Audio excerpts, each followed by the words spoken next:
El discurso de este año, la locución de este año, lleva por título El corazón del hombre, tabernáculo del Eterno para la reintegración. Repite, por favor, y más despacio. El corazón del hombre, tabernáculo del Eterno para la reintegración. Comienzo con las citas. Una, os la podéis imaginar, es de Mateo 5:8. Bienaventurados los limpios de corazón, pues ellos verán a Dios. La otra es de Juan 6:63. El espíritu es el que da vida, la carne para nada aprovecha. Y una tercera, que es de un salmo, Salmo 36, 7 y 9. Cuán grande es tu misericordia, oh Dios, porque la fuente de vida está contigo, y en tu luz veremos la luz. En tu luz veremos la luz, porque no hay más luz que ver que la luz de Dios. Voy a hacer la introducción, ya continúo con la locución. Mis bien amados hermanos, la columna truncada, emblema de Oriente, es el cuadro que tenemos aquí delante, del grado de aprendiz de nuestro rito escocés rectificado, representa al hombre caído, al hombre en privación espiritual, al hombre muerto espiritualmente a la presencia de Dios, al hombre sometido por el pecado original, por el olvido de la grandeza de su origen, de su naturaleza esencial, de ese estado primigenio donde gozaba de su virtud y plenitud de potencia espiritual divina. Este proceso de transmutación ontológica, llamado caída, se representa en la doctrina de la orden en el hombre arquetípico Adán, o hombre Dios, emanado a imagen y semejanza del Eterno, de quien recibe tres atributos o facultades divinas: pensamiento, voluntad y acción. Adán conoció su existencia fuera de la dimensión espacio-temporal, pero habiendo sido emanado para operar en el mundo creado de las formas, su misión le recubrió de un cuerpo glorioso. Su posterior caída en este mundo creado lo condenará a un denso y penoso destierro, envolviendo su cuerpo de gloria en un cuerpo animal de carne sometido a la corrupción y a la muerte, siendo así su sepultura de materia tenebrosa. Conservó como imbuida en él la imagen deformada de Dios y de la semejanza solo guardó las facultades de voluntad y de acción, separándose del pensamiento divino. Esta imagen radical, aunque en su percepción caída es deformada y sustraída por un olvido ontológico en su propio pensamiento, ya separado del pensamiento de Dios, sigue siendo, no obstante, de naturaleza divina, y no puede ni nunca podrá ser destruida o aniquilada. Adhuc stac, es lo que figura en la inscripción del emblema, puesto que, siendo eterna, jamás podrá ser afectada en su esencia por el dominio espacio-temporal del mundo creado. El camino o proceso que revierte el estado actual del hombre caído es lo que conocemos como iniciación. En el rectificado es lo que conocemos como iniciación. Esta iniciación, que precisa de la acción salvífica del reparador, que es el Cristo glorioso, reconcilia al hombre con Dios y le ayuda a recordarse o reintegrarse en su verdadera imagen divina, que el velo de los groseros vapores de la materia, desfigurándola, le impide ver con claridad, reconociéndose así de nuevo como hombre Dios desde su eseidad radical. Si en el estado esencial o primigenio, tal como dice el maestro Eckhart, el ojo del hombre y el de Dios son un solo ojo y una sola visión, y un solo conocer y un solo amar, esto es, un solo pensamiento divino, la caída dividió y reflejó una inversión de esta única visión, hechizándola en el velo de las apariencias temporales, donde la imagen primigenia se contempló en una apariencia deformada y como separada, en un pensamiento contrapuesto a su ley. Y al contrario de lo que nos recuerda Eckhart, el ojo del hombre caído y el ojo de Dios dejaron de ser el mismo ojo. La visión del espíritu del hombre se veló en la visión de la carne, de los sentidos y del constructo mental egocentrado, de donde surge una voluntad propia que, replegándose sobre sí misma, queda separada de la voluntad de Dios. Y se vuelve infructuosa ante las contingencias del mundo que nos arrastran sin piedad. Ya no hay para el hombre y para Dios una sola visión, un solo conocimiento y un solo amor, sino que el hombre se pierde en su propia visión, en conocimientos artificiosos y errados, vanos sofismas que prueban la degradación del espíritu humano cuando se aleja de su origen, como dice la regla, y sobre todo en su amor propio que lo llenó de orgullo.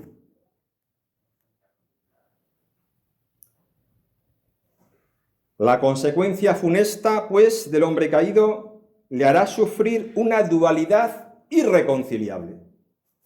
Su identidad espiritual y eterna, emanada de la misma sustancia divina, donde veía en su luz como ser pensante, quedará confrontada y suplantada por una identidad aparente, quedando su espíritu pensativo en estado en el que su voluntad se inocula del germen del mal. Y sometido a esta unión casi inconcebible del espíritu, del alma y del cuerpo, como nos dice la instrucción moral del grado de aprendiz. Estas dos naturalezas están, pues, presentes en el hombre actual. La espiritual, sepultada en la material, delimitada aparentemente por la forma. Muerto espiritualmente, separado del pensamiento de Dios, confundida nuestra voluntad, perturbada al alejarse de la ley divina, sometido a las vicisitudes del mundo físico, donde las pasiones desordenadas engendran sin cesar en nuestro pensamiento ideas erradas y opuestas sobre dónde radica nuestro verdadero bien y la razón de todas las cosas.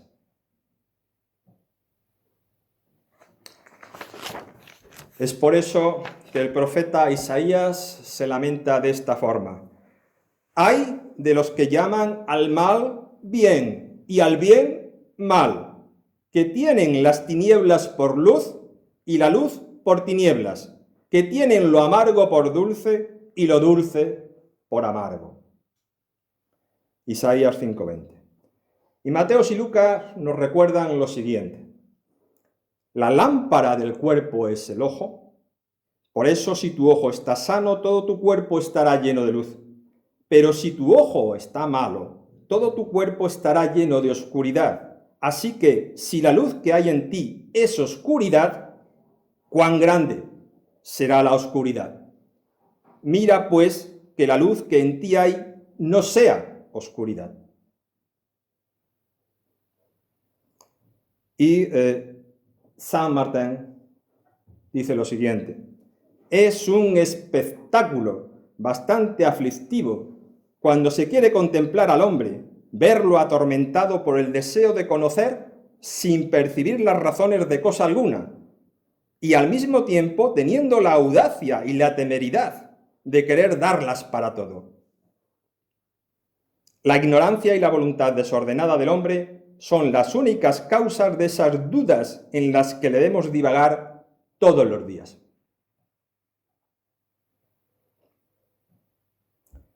La tensión que genera esta confusión es violenta y, a pesar de todo, sigue habiendo en el hombre un anhelo que en mayor o menor medida nace de la intuición de nuestra naturaleza divina, de lo más profundo del corazón herido, en medio de la tempestad y las turbulencias de las sensaciones y necesidades físicas que lo molestan. Lo dice Guillermoz, recordad, lo hemos repetido en muchas ocasiones, este ensamblaje inconcebible de dos naturalezas tan opuestas, animal y espiritual, es, sin embargo, hoy el triste atributo del hombre. Por una hace brillar la grandeza y nobleza de su origen, y por la otra queda reducido a la condición de los más viles animales, y es esclavo de las sensaciones y de las necesidades físicas. La naturaleza de los ensamblajes de la materia se opone a la unidad de la naturaleza espiritual. El hombre caído hereda pues dos linajes, el de su naturaleza espiritual, donde radica su verdadera vida, la vida activa del espíritu, inteligencia pura, y el de su naturaleza carnal, donde anida su vida animal, la vida pasiva o alma animal, el ánima temporal y efímera. El espíritu pertenece al reino de los cielos, a la eternidad, la carne al reino de este mundo terrenal, llamado a despertar cuando, como dice Guillermoz, el universo entero se borrará tan súbitamente como la voluntad del Creador se hará oír, de manera que no quedará el menor vestigio, como si jamás hubiera existido. Como dice San Pablo, la carne y la sangre no pueden heredar el reino de Dios, ni lo que se corrompe hereda lo incorruptible. Mientras esta situación caída persista, estando el pensamiento del hombre separado del pensamiento de Dios, dos voluntades contradictorias aparecen en el hombre. Su corazón está dividido y su visión se ha egocentrado.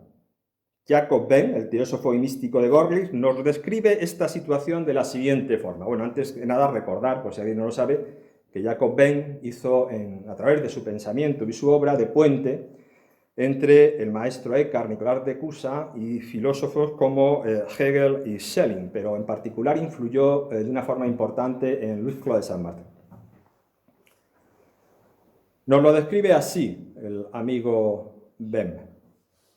Debes considerar que hay en tu alma dos voluntades. Una voluntad inferior que te conduce hacia las cosas de afuera y de abajo, y una voluntad superior que te conduce hacia las cosas de adentro y de arriba.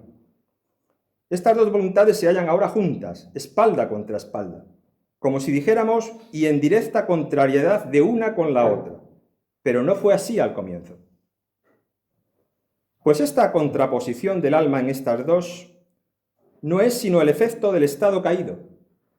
Antes de este, una estaba colocada debajo de la otra, esto es, la voluntad superior encima, haciendo de señor, y la inferior debajo, haciendo de súbdito. Y así debería haber seguido siendo.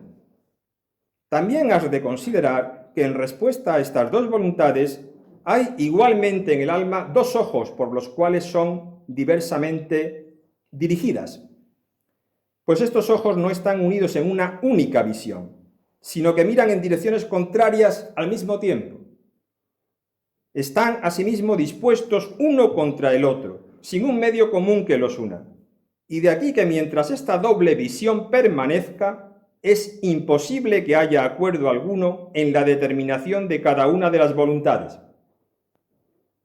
Esto resulta muy llano y muestra la necesidad de que esta enfermedad, surgida de la desunión de los rayos de visión, sea de algún modo remediada a fin de obtener un nuevo discernimiento de la mente.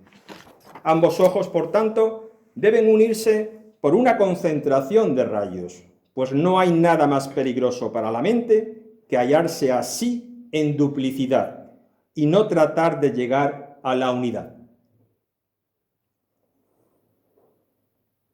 Esta doble voluntad, producto de esta doble visión, resultante de la irreductible oposición en el hombre de la naturaleza espiritual y material, tal como describió Jean-Baptiste Guillermoz, y hemos leído, le mantiene en esa dualidad persistente y tenaz. Por una, hace brillar la grandeza y nobleza de su origen, y por la otra queda reducido a la condición de los más viles animales y es esclavo de las sensaciones y de las necesidades físicas. En este estado, tal como afirma Ben, el espíritu no ve como lo hace la carne, y la carne no ve como el espíritu, ni puede hacerlo. De aquí que la voluntad del espíritu vaya contra la carne y que la voluntad de la carne vaya contra el espíritu. Esta voluntad de la carne, establecida en el reino corpóreo y fenoménico, en el mundo de los sentidos físicos, del que participa la condición humana como descendencia de Adán, San Pablo lo denomina el pecado que habita en mí contra la ley divina. Y os leo el pasaje de San Pablo, que por mucho que lo hayáis escuchado, yo os reitero que volváis a prestarle atención cada vez que haya ocasión para ello, porque merece la pena. Dice San Pablo: porque sabemos que la ley es espiritual, pero yo soy carnal, vendido a la esclavitud del pecado, porque lo que hago no lo entiendo, porque no practico lo que quiero hacer, sino lo que aborrezco, eso hago. Y si lo que no quiero hacer, eso hago, estoy de acuerdo con la ley, reconociendo que es buena. Así que ya no soy yo el que lo hace, sino el pecado que habita en mí. Porque yo sé que en mí, es decir, en mi carne, no habita nada bueno. Porque el querer está presente en mí, pero el hacer el bien no. Pues no hago el bien que deseo, sino que el mal que no quiero, eso practico. Y si lo que no quiero hacer, eso hago, ya no soy yo el que lo hace, sino el pecado que habita en mí. Así que, queriendo yo hacer el bien, hallo la ley de que el mal está presente en mí, porque en el hombre interior me deleito con la ley de Dios, pero veo otra ley en los miembros de mi cuerpo que hace guerra contra la ley de mi mente y me hace prisionero de la ley del pecado que está en mis miembros. Miserable de mí, ¿quién me libertará de este cuerpo de muerte? Gracias a Dios por Jesucristo, Señor nuestro. Así que yo mismo, por un lado, con la mente sirvo a la ley de Dios, pero por el otro, con la carne, a la ley del pecado. Esta contradicción de voluntades, donde el pecado que habita en mí con la carne sirve a la ley del pecado, confunde, desordena y divide el corazón del hombre, infectándolo de iniquidad. El hombre caído está, pues, contaminado, y esta contaminación no es otra cosa, como dice San Pablo, que la voluntad de la carne actuando contra la voluntad del Espíritu. De aquí que Cristo recuerde a sus discípulos que cuando el pecado abunda en el corazón, es lo que sale de la boca lo que contamina al hombre. Pues lo malo que pueda salir de la boca proviene de la voluntad del pecado que anida en el corazón del hombre malvado. Y ahora recuerdo estas dos citas que vais a entender perfectamente. Una de Lucas: el que es bueno, de la bondad que atesora en el corazón produce el bien, pero el que es malo, de su maldad produce el mal, porque de lo que abunda en el corazón, habla la boca. Y ahora escuchamos la cita de Mateo: lo que sale de la boca, del corazón sale. Y esto contamina al hombre, porque del corazón salen los malos pensamientos, los homicidios, los adulterios, las fornicaciones, los hurtos, los falsos testimonios, las blasfemias. Estas cosas son las que contaminan al hombre. Esto es, el hombre contaminado por el pecado original, en cuyo corazón abunda el mal, por su boca contamina, porque de lo que abunda en el corazón habla la boca. Operan en el corazón del hombre, por tanto, estas dos voluntades yuxtapuestas y contrarias, la del espíritu que da vida y atesora bondad, y la de la carne que nada aprovecha y produce el mal. Una es espejo de la voluntad divina, la otra es la mácula de la iniquidad del mundo corpóreo que ha construido en nosotros una deformidad ontológica, aparente y efímera, un falso centro. Se abren pues dos puertas en el corazón del hombre, una por donde sigue entrando la luz celestial y eterna, y otra por donde se alimenta la luz elemental de los sentidos.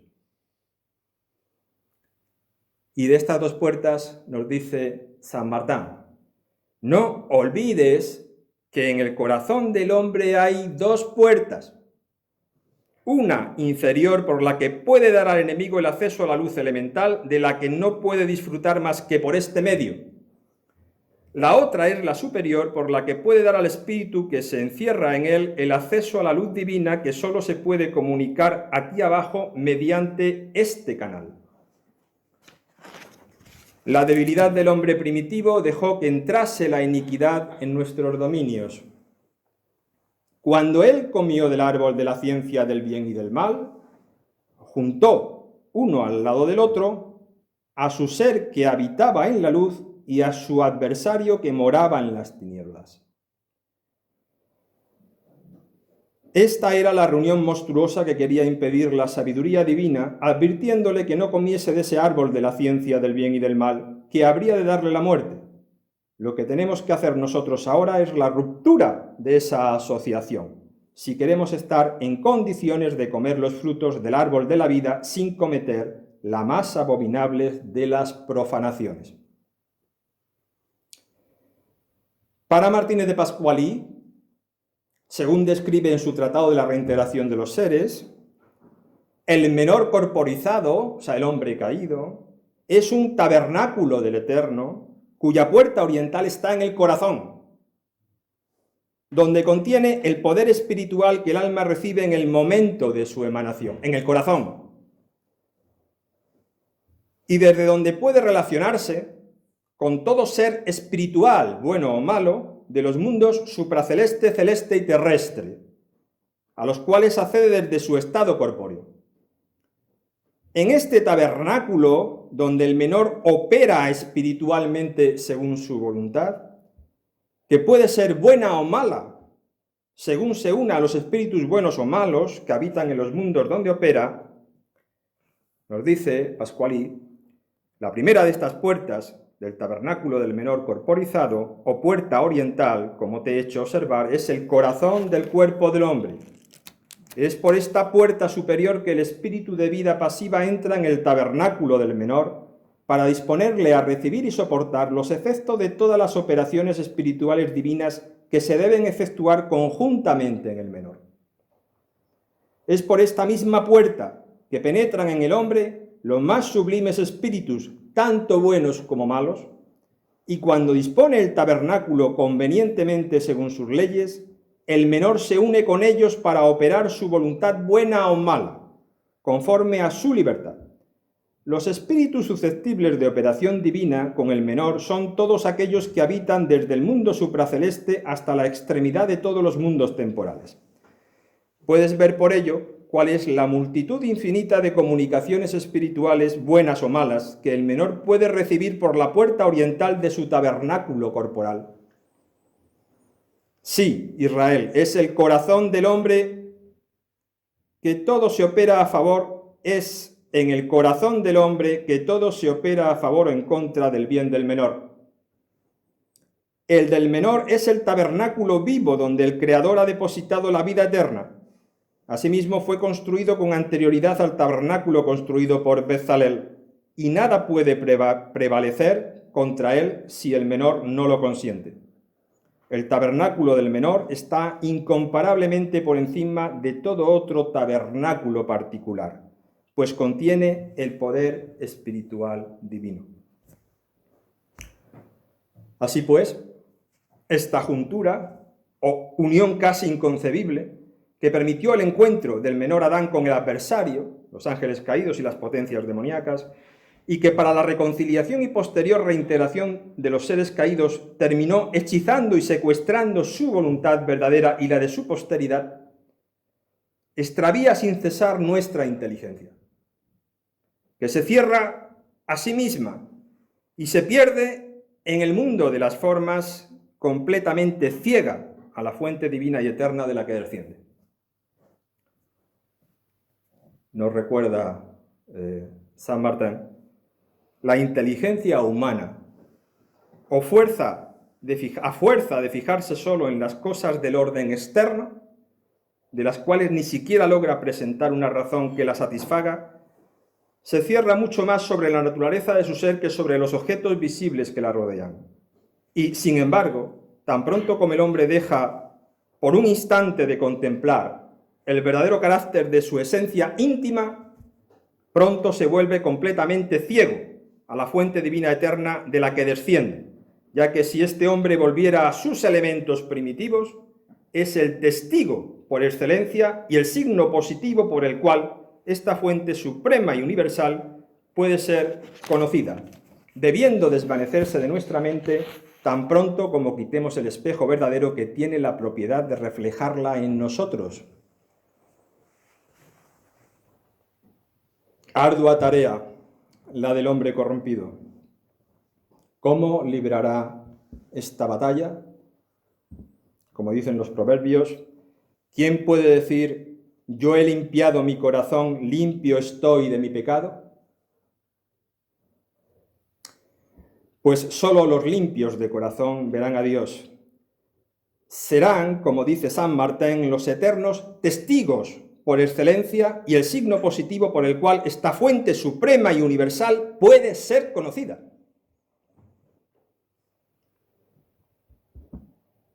Para limpiar el corazón de toda influencia malvada, debemos invertir de nuevo la mirada perdida, reorientarnos hacia la luz divina de nuestra naturaleza esencial, de nuestro espíritu, recuperar la visión única que alinea nuestro pensamiento con el pensamiento de Dios, con su ley divina, reintegrando la visión verdadera de tal forma que el ojo con el cual veo a Dios es el mismo ojo con el cual me ve Dios. Mi ojo y el de Dios son un solo ojo, una sola visión, un solo conocer y un solo amar.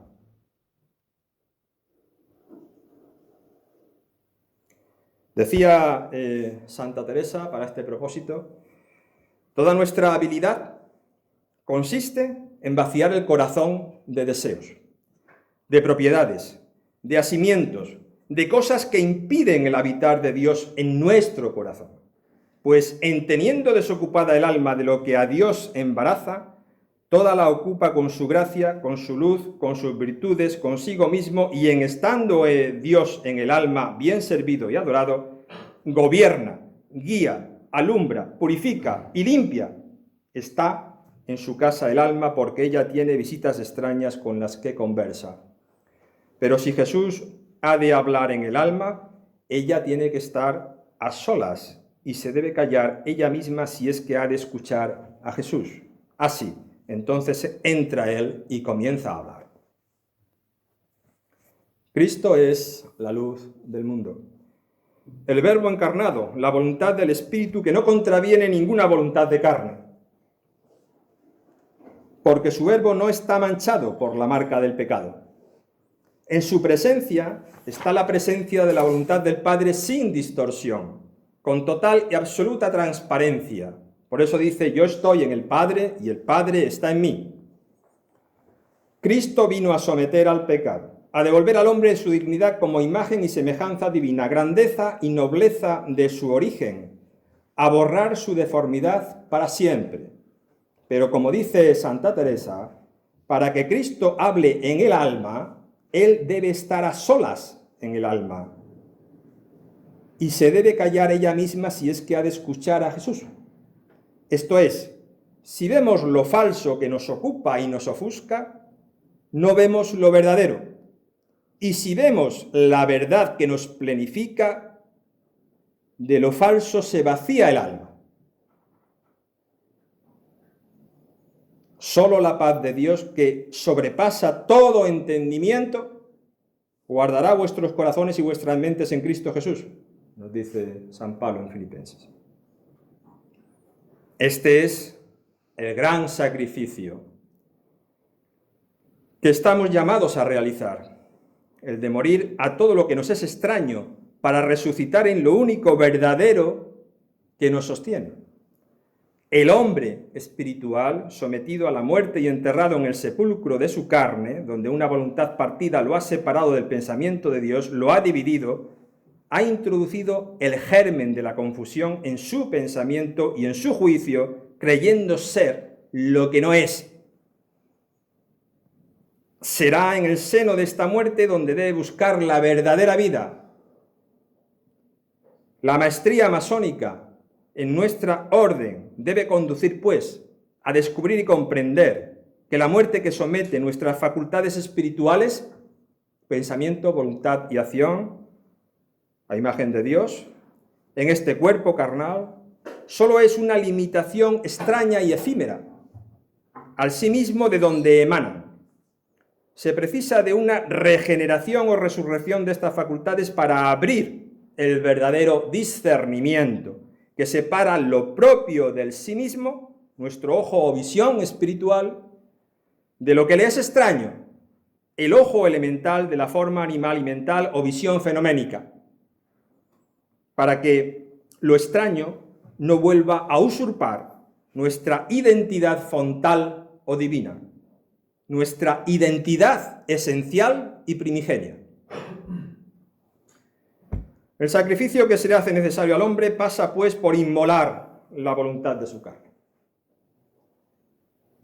Donde habita la iniquidad del pecado, para liberar la voluntad del Espíritu, donde habita la imagen y semejanza de Dios.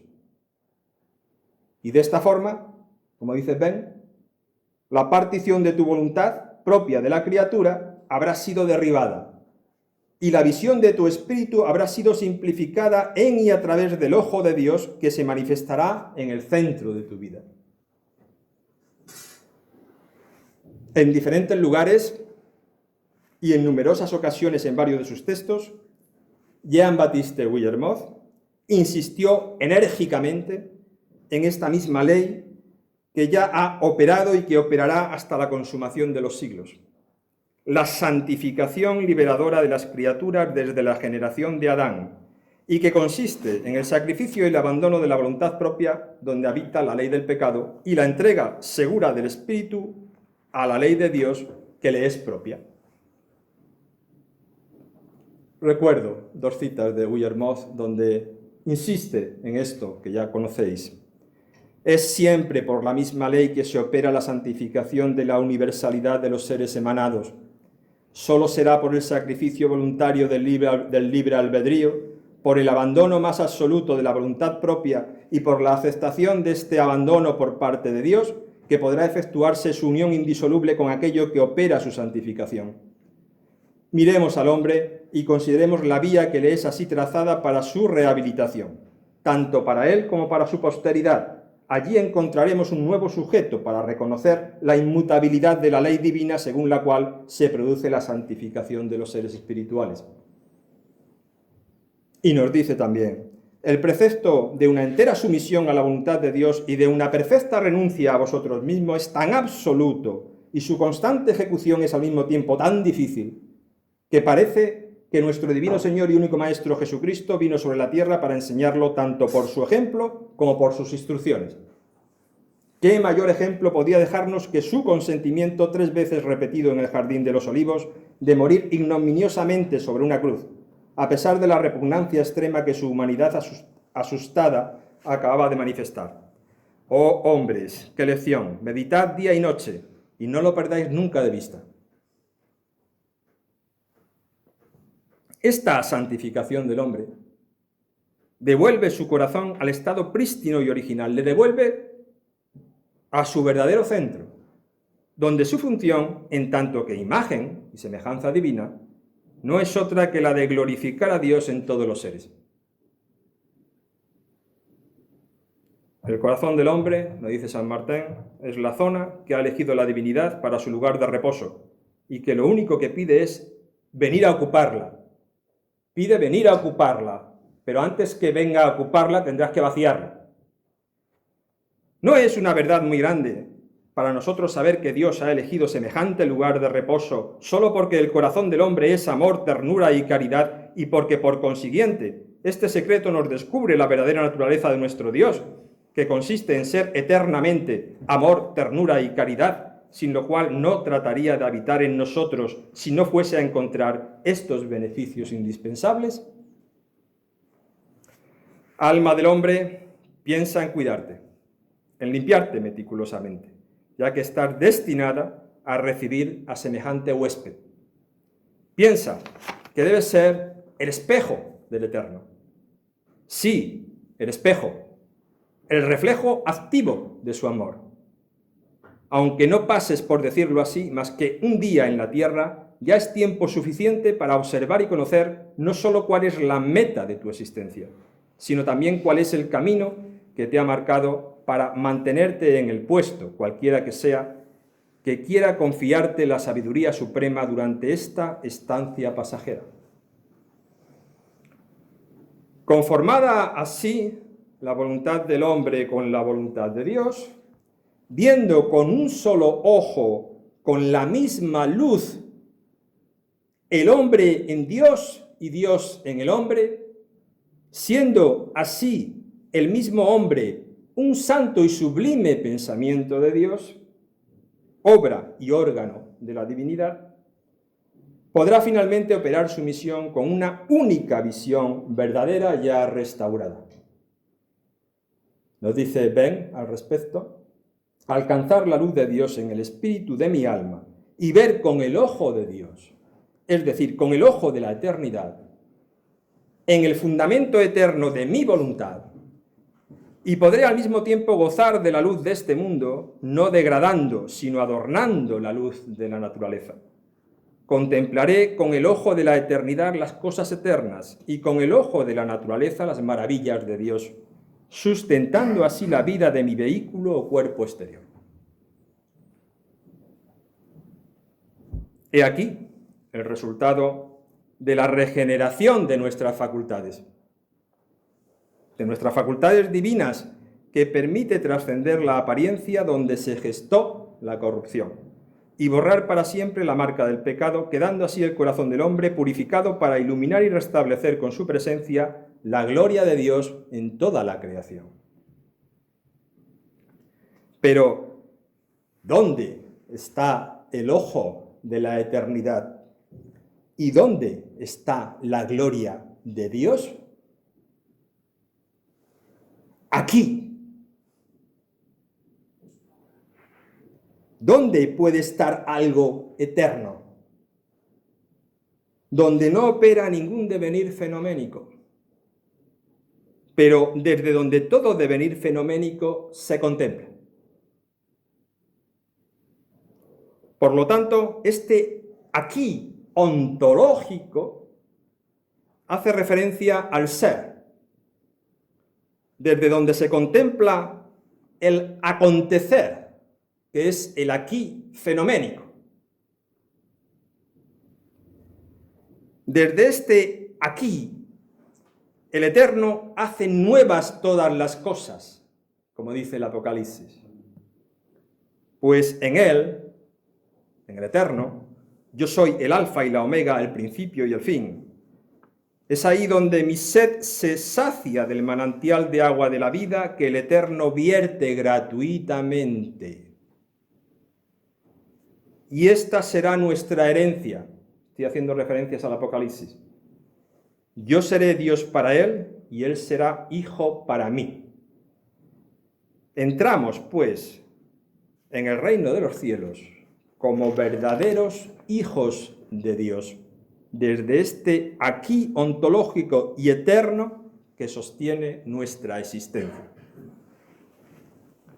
Nos dice Lucas, recordad, habiéndole preguntado a los fariseos cuándo vendría el reino de Dios, Jesús les respondió y dijo: el reino de Dios no viene con señales visibles, no es fenoménico.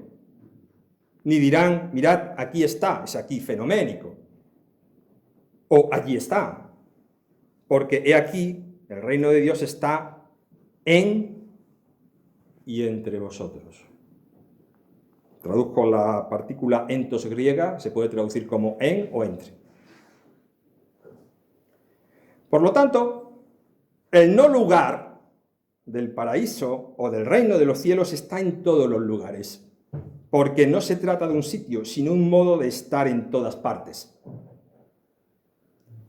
de un estado de ser que desde su eternidad contempla y sustenta, como dice Ben, la vida de mi vehículo o cuerpo exterior, como centro y circunferencia de la esfera en la que habito. Al paraíso o reino de los cielos se accede pues desde el corazón del hombre que ha limpiado sus impurezas, sus deformidades. Desde el centro divino de donde mana la verdadera vida y este acceso en su reintegración y este acceso es su reintegración en la vida eterna. Esta vida que está en Dios es la luz de los hombres y la primera vestimenta del alma, como nos dice el ritual. Resplandece victoriosamente en las tinieblas y las tinieblas no la comprenden, pues lo falso no puede comprender la verdad. Como tampoco pueden evitar su presencia. Pero trascendida la visión egocentrada del hombre caído, inmediatamente se cae en la cuenta de la sabia advertencia de la instrucción moral del ritual de aprendiz. Aunque la luz esté hecha para iluminar a todos los hombres, no obstante, no todos los ojos están igualmente dispuestos a recibirla. Para que el hombre sane su ojo y lleve la luz a su cuerpo, como nos decía Mateo, recibiendo de nuevo la vida en el seno de la muerte, San Martín insiste en fijar la vista interiormente en la fuente que lo alumbra, de donde emana toda vida, sin distracciones, hasta que no hayamos hasta que no hayamos obtenido la viva y vivificante raíz y reflejar sin mácula el prístino esplendor de su origen. En esta operación, nos dice San Martín, el hombre toma en realidad un carácter nuevo, porque está tan invadido de la luz divina que su interior resplandece por completo con ella y se forma dentro de sí como un sol vivo y brillante que su cuerpo material no puede conocer. Siendo uno de los sentidos del pasaje de San Juan, la luz brilla en las tinieblas y las tinieblas no la han comprendido. Vino a los suyos y los suyos no la recibieron. Si el hombre fijase con más atención su vista sobre su ser interior, llegaría sin duda a descubrir en él este sol radiante y a verlo físicamente con los ojos de su espíritu, lo mismo que puede ver en un espejo la belleza de su cara con los ojos materiales, porque siempre tiene delante de su ser interior un espejo vivo que reflejaría su esplendor de forma natural. El verdadero corazón del hombre, su verdadero centro, su verdadera identidad, el espejo divino de su imagen inmaculada, conserva una facultad primitiva, innata en él, que tenía Adán, de poder contemplar y escuchar directamente al Eterno, teniendo así la posibilidad de captar y percibir la verdad esencial que late por revelarse en su existir como un relámpago epifánico en medio de la noche, antes de poder ser transmutada, incorporada y deformada en su envoltura corpórea y mental tras su castigo y el de su posteridad. Volver la mirada hacia Oriente, reorientarnos hacia el origen, hacia la fuente, para reconocernos como espejo divino. Hacia el verdadero sol de donde emana toda luz y toda verdad. Hacia nuestro centro y corazón espiritual. Debe ser el único deseo del hombre para poder llevar su luz a todos los rincones de la región que habitamos. Pues su misión primigenia era la de reintegrar el mundo caído, despertando la presencia de Dios en todas partes. Alma del hombre, piensa en cuidarte, en limpiarte meticulosamente, ya que estás destinada a recibir a semejante huésped. Piensa que debes ser el espejo del Eterno, sí, el espejo, el reflejo activo de su amor. Sol divino, tú de quien han sacado su existencia a todos los espíritus y todas las almas. Tú, que dominas el centro de nuestro mundo espiritual, lo mismo que el sol elemental domina el centro de nuestro globo. A ti solo te pertenece el poder de iluminar al mismo tiempo, lo mismo que él, todos los puntos de nuestra atmósfera y de compensar el peso de las tinieblas con la abundancia y la vivacidad del día que expandes por todas las partes de la región divina que habitamos. Solo a ti te pertenece el poder de transmitirnos hasta esta porción de luz para encargar a nuestra alma verterla después sobre los diferentes climas espirituales que tú nos asignes.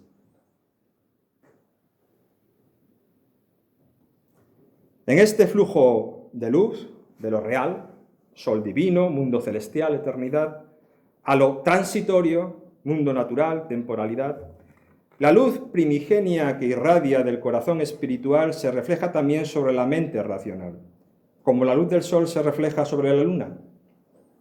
La razón lúcida inspira y aclara el pensamiento debido a este reflejo de la luz del sí mismo que hace de espejo y permite florecer en el hombre la sabiduría y el discernimiento que son la fuente de toda virtud.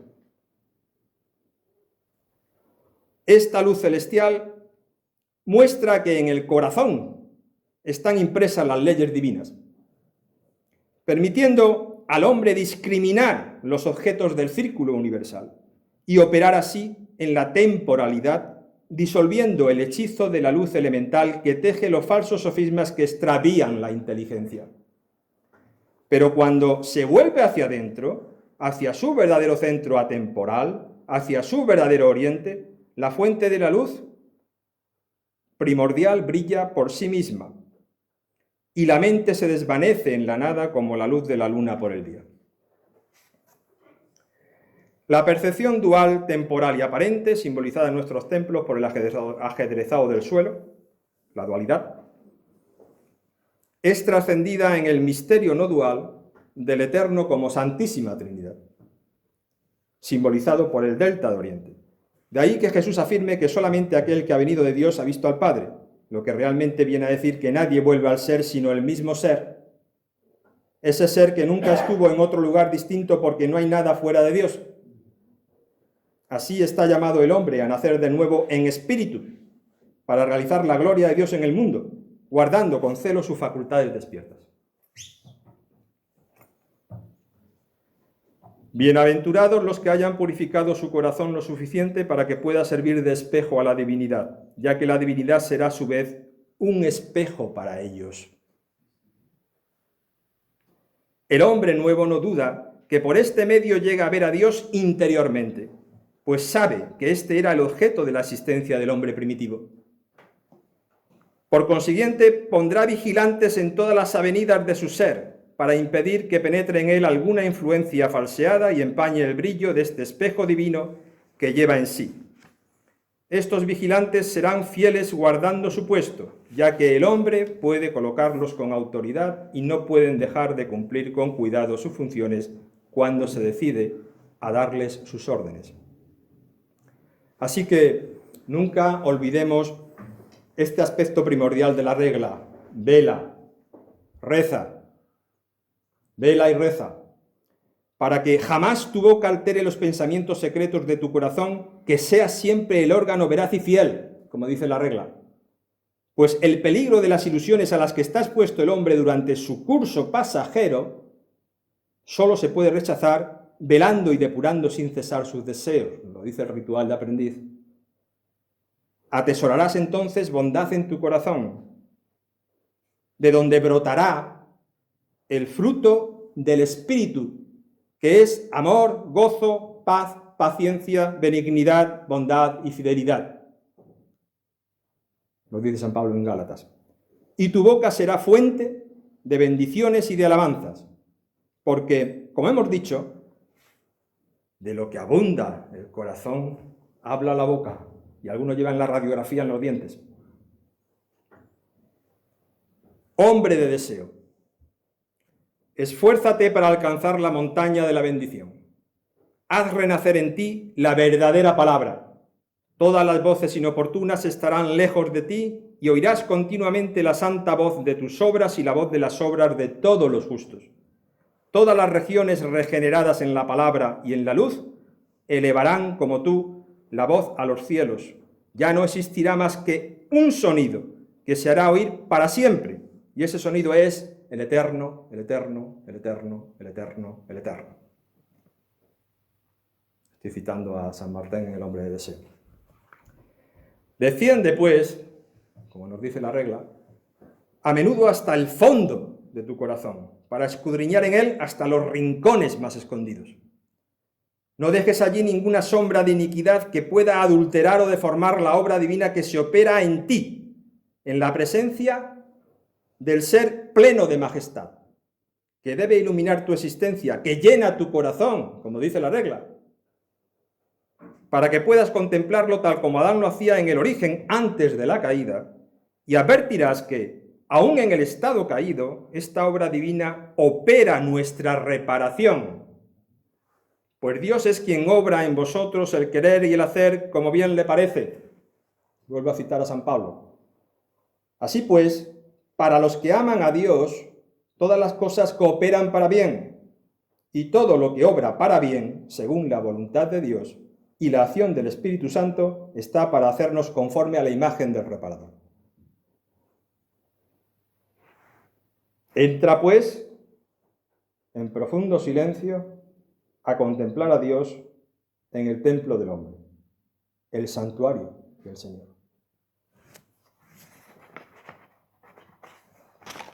El Señor fundó su templo en el corazón del hombre. En él trazó todo el plan. Cabe al hombre levantar las murallas y terminar todo el edificio. Aquí se establecerá mi santuario. Reservé este lugar más interior para el santo de los santos. Nos dice San Martín. Contemplar es ver. Para el espíritu, ver es conocer. Lo mismo que conocer es ser. Pues no hablamos de un conocimiento pensado, reflejo mental o proyección formulada de la luz del espíritu, sino realizado en la plenitud de la verdad.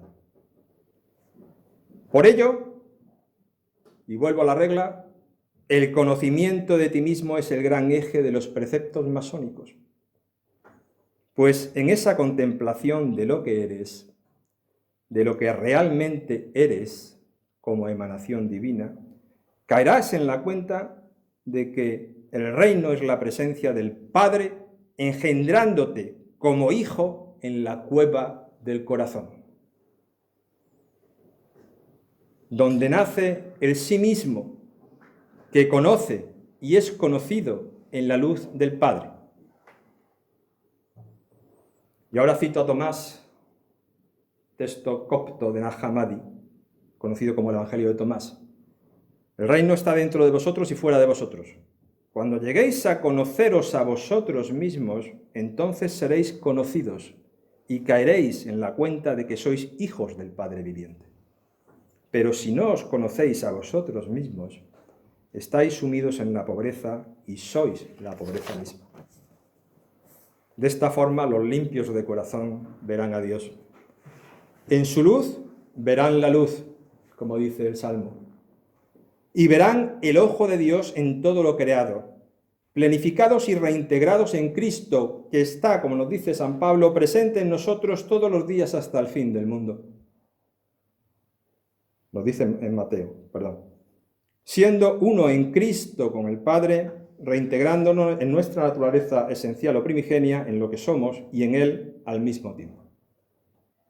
Este hombre nuevo, renacido del Espíritu, tras el santo sacrificio de su voluntad ofrecido en el tabernáculo del corazón, que es la piedra angular del templo, ha reconocido también que no era más que el fruto, el extracto, el producto y el testigo de la misma unidad, y que si esta piedra angular fuese el testigo de la unidad a su vez sería el testigo de esta piedra angular, ya que el Hijo es el testigo del Padre, lo mismo que el Padre es el testigo del Hijo. Evitemos, pues, velando sin cesar sobre nuestro corazón los caminos desiertos de los vanos sofismas que extravían nuestra inteligencia. No sigamos buscando lo que no se puede encontrar en los falsos resplandores de este mundo, recordando la advertencia de Guillermoz: ¿cómo harás algún progreso en la vía de la ciencia si te obstinas en creer que hay alguna cosa donde no hay nada y que no hay nada donde hay algo, ¿cómo vamos a avanzar?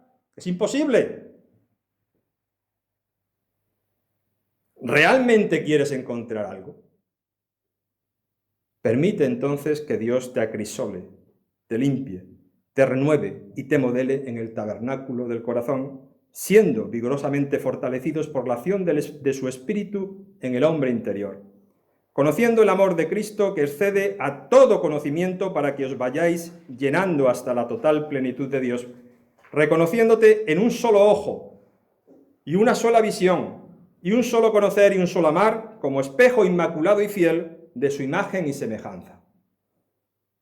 Acabo con una exhortación recogiendo y haciendo mías unas palabras de San Agustín. Entrad de nuevo en vuestro corazón. ¿Dónde queréis ir? Lejos de vosotros. Yendo lejos, os perderéis. ¿Por qué os encamináis por carreteras desiertas? Y hay gente que se empeña. Y ahora por aquí, y ahora por allá, y ahora por allá, toda la vida dando vueltas por todas partes sin llegar a ningún lado. Entrad de nuevo desde vuestro vagabundeo que os ha sacado del camino. Volved al Señor. Él está listo. Primero entra en tu corazón, tú que te has hecho extraño a ti mismo a fuerza de vagabundear fuera, no te conoces a ti mismo, y busca a aquel que te ha creado. Vuelve al corazón, sepárate del cuerpo, entra de nuevo en el corazón, examina allí lo que quizá percibiste de Dios, porque allí se encuentra la imagen de Dios. En la interioridad del hombre habita Cristo, en tu interioridad eres renovado según la imagen de Dios. Busquemos donde hay algo. Y a modo de epílogo, termino diciendo otra frase de San Agustín. Nos hiciste, Señor, para ti, y nuestro corazón está inquieto hasta que descanse en ti.